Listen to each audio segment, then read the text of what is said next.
দুনিয়ার সবথেকে সহজ পদ্ধতিতে আজকে আমি আপনাদেরকে ভাপা পিঠার রেসিপি করে দেখাবো। মাত্র 10 টাকা সুজি দিয়ে খুবই কম সময়ের মধ্যে এই রেসিপিটা তৈরি করা যায়। হাতে মাত্র 10 থেকে 15 মিনিট থাকলেই এই রেসিপিটা আপনারা বাড়িতে বানিয়ে নিতে পারবেন। তো চলুন বেশি দেরি না করে রেসিপিটা শুরু করা যাক। রেসিপিটা তৈরি করার জন্য প্রথমে একটা মিক্সিং বোল নিয়ে নিয়েছি। মিক্সিং বোলের মধ্যে 1 কাপ সুজি নিয়ে নিচ্ছি। গ্রাম হিসেবে 200 গ্রাম সুজি নিয়েছি। এবারে 200 গ্রাম সুজির জন্য এখানে আমি 2 চামচ চিনি নিয়ে নিচ্ছি। চিনিটাকেও সুজির সঙ্গে দিয়ে ভালো করে গুঁড়ো করে নেব। দেখুন 2 চামচ চিনি দিয়ে দিয়েছি। এবারে মিক্সিং বোলের ঢাকাটা লাগিয়ে ভালো করে একটা মিহি পাউডার তৈরি করে নেব। দেখুন আপনাদেরকে ঢাকাটা খুলে দেখিয়ে দিচ্ছি কীরকম হয়েছে। এটা এতটাও মিহি পাউডার হবে না। এবারে একটা বোলের মধ্যে পুরো পাউডারটাকে ঢেলে নিচ্ছি। দেখুন পুরো পাউডারটাকে ঢেলে নিয়েছি। এবারে আপনাদেরকে হাত দিয়ে দেখিয়ে দিচ্ছি কীরকম হয়েছে। দেখুন দেখেই বুঝতে পারছেন। এবারে এর মধ্যে 2 কাপ দুধ দিয়ে দিচ্ছি। আমি 2 কাপ দুধটা একেবারে দেব না, প্রথমে 1 কাপ দিয়ে হ্যান্ড উইশের সাহায্যে ভালো করে সুজির সঙ্গে মিশিয়ে নেব। মেশানো হয়ে গেলে আবারও 1 কাপ দুধ এর মধ্যে দিয়ে দেব। একেবারে পুরো দুধটা দিয়ে দিলে এই ব্যাটারটা পাতলা হয়ে যেতে পারে। এইভাবে অল্প অল্প করে দিয়ে হ্যান্ড উইচের সাহায্যে মিশিয়ে নিতে হবে।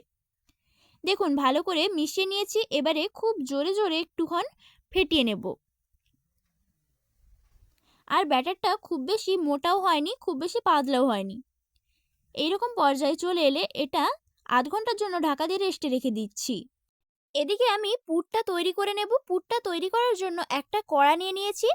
কড়ার মধ্যে নারকেল কুঁড়ো দিয়ে দিলাম। আমি একটা নারকেলকে আগে থেকে এইভাবে কুড়িয়ে রেখেছিলাম। নারকেল কুঁড়োটা দেওয়ার পর এর মধ্যে খেজুর গুড় দিয়ে দিচ্ছি। আর গ্যাসটাকে এই সময় মিডিয়াম ফ্লেমে রাখতে হবে। হাই ফ্লেমে রাখলে নারকেলটা নিচে চুঁয়ে যেতে পারে। দেখুন এবারে স্প্যাচুলার সাহায্যে ভালো করে গুড়টা নারকেলের সঙ্গে মিশিয়ে নেব।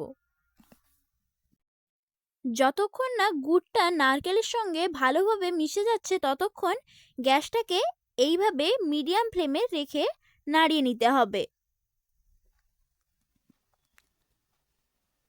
তবে এর মধ্যে কোনো রকম জল দেওয়া যাবে না, কারণ গুড়টা গলে গেলে অনেকটাই জল হয়ে যাবে।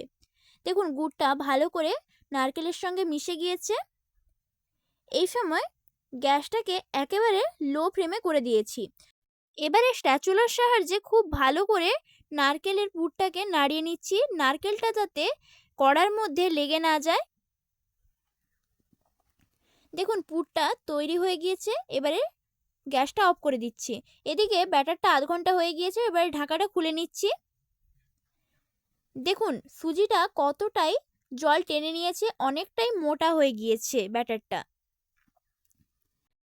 এবারে এর মধ্যে 1/4 ভাগ বেকিং সোডা দিয়ে দিলাম আর 1/2 চামচ বেকিং পাউডার দিয়ে দিচ্ছি। বেকিং পাউডার আর বেকিং সোডাটা দেওয়ার পর এর মধ্যে একটু দুধ দিয়ে দিচ্ছি। আপনারা দুধের পরিবর্তে একটু জলও দিতে পারেন, কিন্তু যদি দুধটা দেন তাহলে এর স্বাদ অনেক গুণ বেড়ে যায়। দেখুন বেকিং পাউডার আর বেকিং সোডাটাকে ব্যাটারের সঙ্গে ভালোভাবে মিশিয়ে নিচ্ছি। আর ব্যাটারটা অনেকটাই শক্ত হয়ে গিয়েছে, তার জন্য একটু দুধ দিয়ে দিয়েছি। দুধটা দেওয়ার কারণে ব্যাটারটা দেখুন কীরকম হয়েছে। আপনাদেরকে দেখিয়ে দিচ্ছি, দেখে বুঝতে পারছেন ব্যাটারের ঘনত্বটা। এবারে সাইডে সরিয়ে রেখে দিচ্ছি। এদিকে একটা কড়া বসিয়ে কড়ার মধ্যে বেশ কিছুটা পরিমাণে জল দিয়ে দিলাম। এবারে গ্যাসটাকে হাই ফ্লেমে রেখে জলটাকে একটু ভালো করে গরম করে নেব।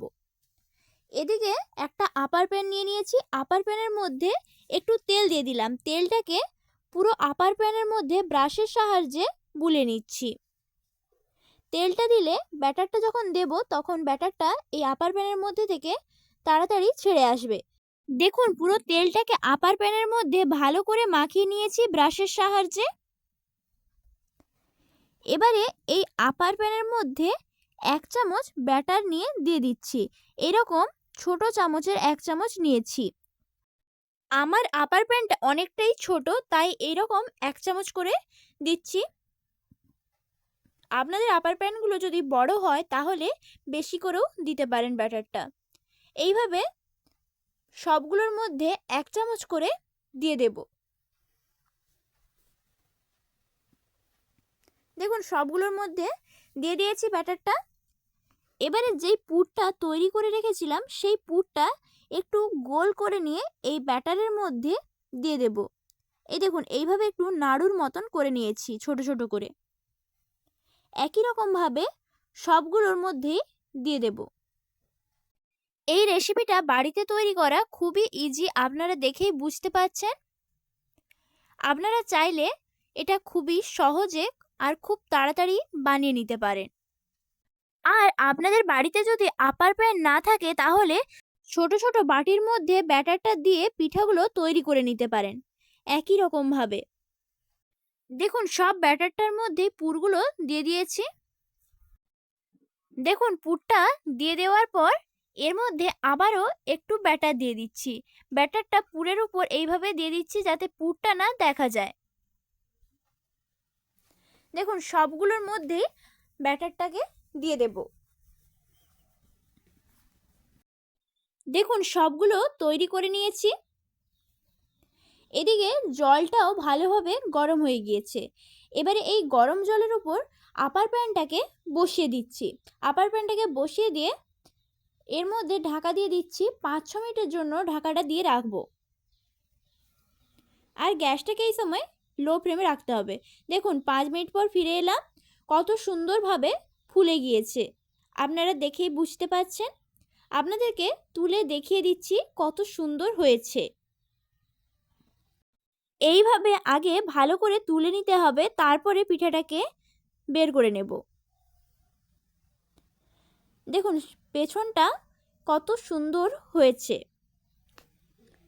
সবগুলোকে তুলে নেব একটা থালার মধ্যে।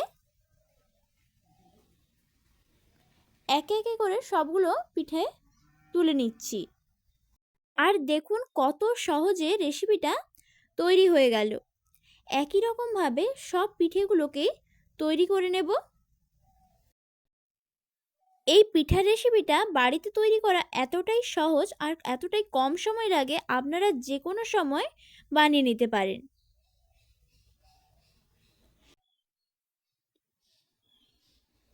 দেখুন সব পিঠাগুলো তোলা হয়ে গিয়েছে, একটা থালার মধ্যে সাজিয়ে নিয়েছি। এবারে আপনাদেরকে ভেঙে দেখিয়ে দিচ্ছি ভেতরটা কত সুন্দর হয়েছে। আর এটা খেতে অসাধারণ লাগে, আপনারা একবার বাড়িতে অবশ্যই ট্রাই করবেন। দেখুন কত নরম হয়েছে আর স্পঞ্জি হয়েছে। এই রেসিপিটা যদি আপনাদের ভালো লেগে থাকে তাহলে লাইক এবং কমেন্ট করবেন। আর এরকম আরও নতুন নতুন রেসিপি পাওয়ার জন্য চ্যানেলটিকে সাবস্ক্রাইব করার অনুরোধ রইল। ধন্যবাদ পুরো রেসিপিটা শেষ পর্যন্ত দেখার জন্য।